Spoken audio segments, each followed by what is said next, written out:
A U C Newsreel team was led by Sidney Simmons. He was the coordinator.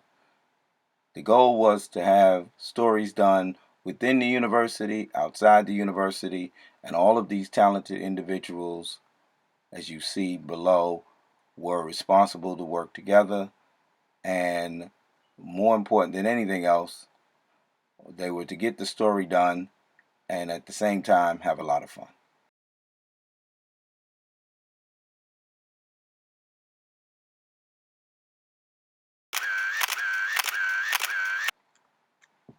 Here's an example of one of the cameras. In this particular case, this camera is labeled number 5. We had about 8 cameras.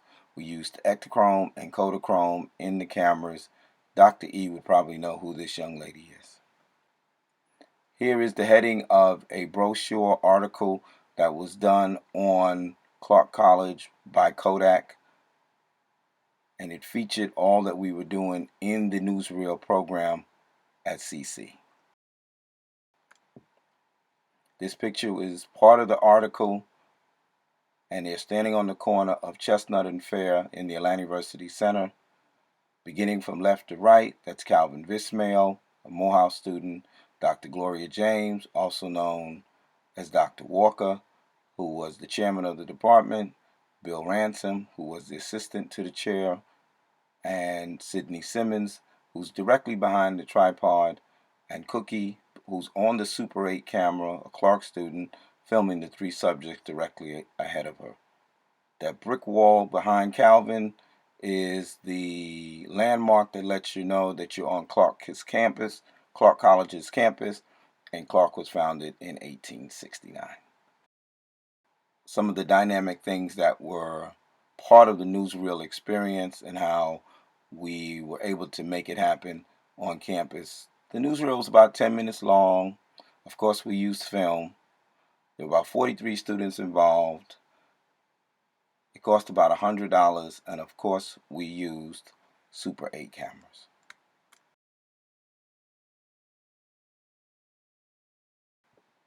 Amanda is demonstrating how to use the VP1, which is Super 8 film being transferred to tape, and Dr. E, Cookie, and Vicky are looking on.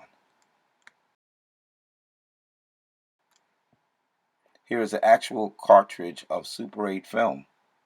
This is Ektachrome, and Kodachrome would have a red stripe so that people wouldn't get them confused back in the day. We were Super 8 filmmakers.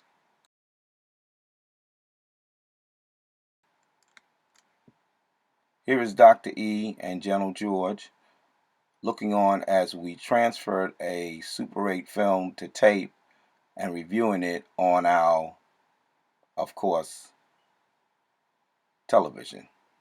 We know that's not a flat screen.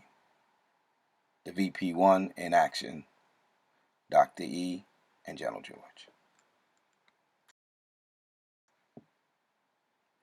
The article goes on to talk about the Mayor's Week, the CCTV, Kodak's products, the Mass Comm department, and of course, the great city of Atlanta, Georgia. In this picture, you see Dr. E and his students on location. Beginning from left to right, that's Ann Kimbrough, Rhonda Keith at Dr. E's elbow, Dr. E with the afro and the shades, that's Pam Jackson, and Sidney Simmons is to the left of the camera, slightly out of sight. The article was done by the Clark Panther or by the AUC Digest, written by Robin D. Mahoney. Dr. E is featured in the article, Sidney Simmons is featured in the article, and General George. The newsreel crew was made up of 4 individuals: a camera person, a reporter, a grip, and an observer. Most of the stories were done within a day or 2, and then the film would be turned in. Doc would have it processed. Sidney would then edit it and then eventually assemble the entire newsreel for it to be exhibited for for the AU Center students as well as for the Mass Comm students.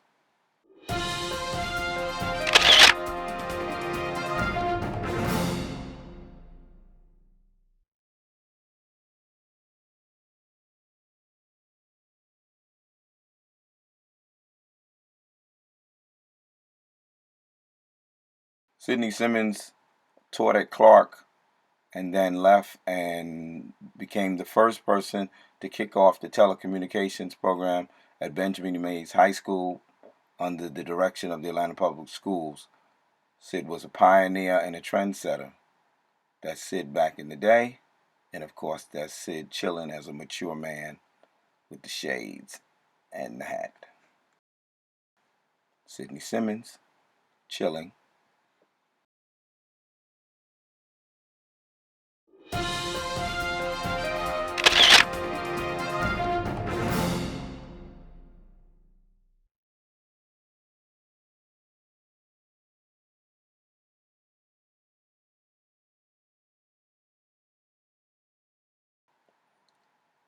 General George Folks became an artist in resident with the Georgia Council for the Arts with the blessings of Dr. E.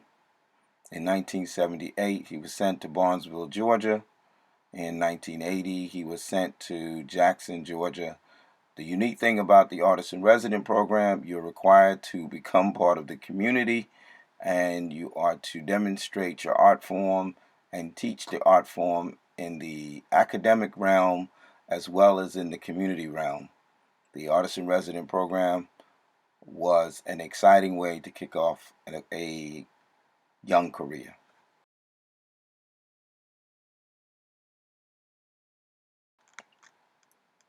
Here is Mr. Folks and his film students at Lamar County High School in Barnesville, Georgia.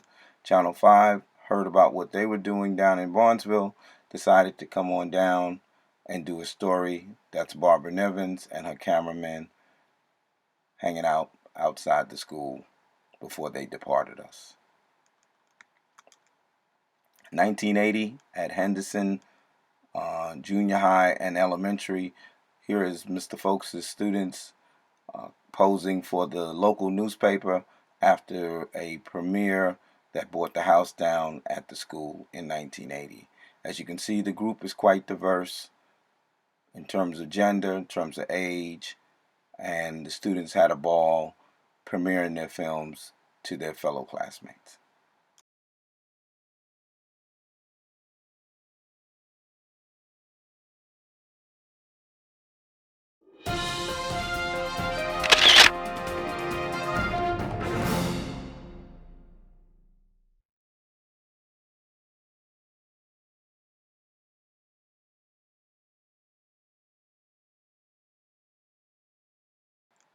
Here is Michael Tolson Banner, who was the recipient of the NASA scholarship internship with NASA working at the Jet Propulsion Laboratory in Pasadena, California. The picture of George and Tolson at the top, 833 Fair Street, was where they lived in college. That address now is the address of the president of Morehouse College.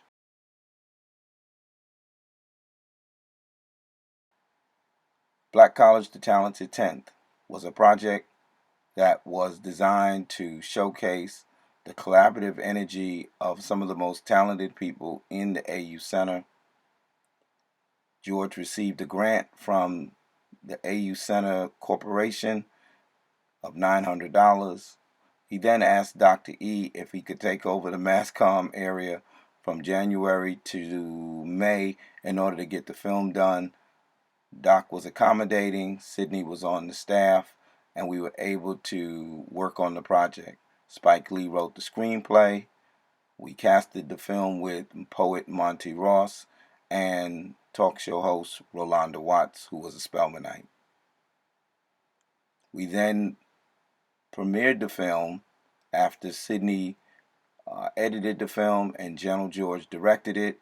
It was premiered at Spelman, Morehouse, Clark, and Morris Brown, thus complying with the contract that we had agreed to do with the Atlanta University Center.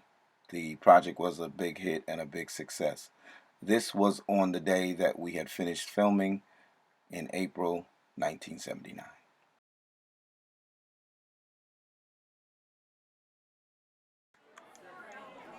Speeding ahead to 2013, this is Doc with some of his veteran students and some of his younger students. Of course, Doc is looking sharp, doing 007. And at the bottom right, that's Doc and his wife. Above is Doc and his colleagues and friends.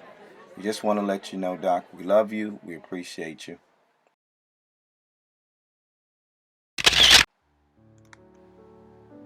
You know, Doc, it's hard sometimes to say what you really mean. But when it comes to talking about you, Doc, it's very easy. I love you. I appreciate you. I remember you correcting me on many of the valuable lessons of life. I had a good time learning filmmaking. I had a good time being a leader, and you letting me lead and you helping me and providing me the support so that I could exercise all of my creativity and all the many things that I wanted to do. You're an incredible professor. You're an incredible mentor. You're a wonderful friend.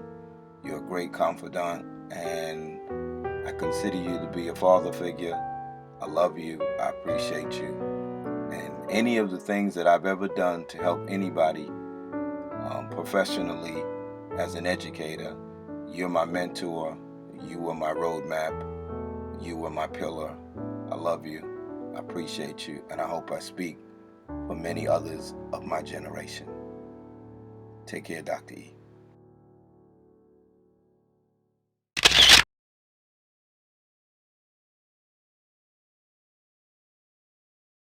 Thank you for loving us, Doc. We'll never forget you.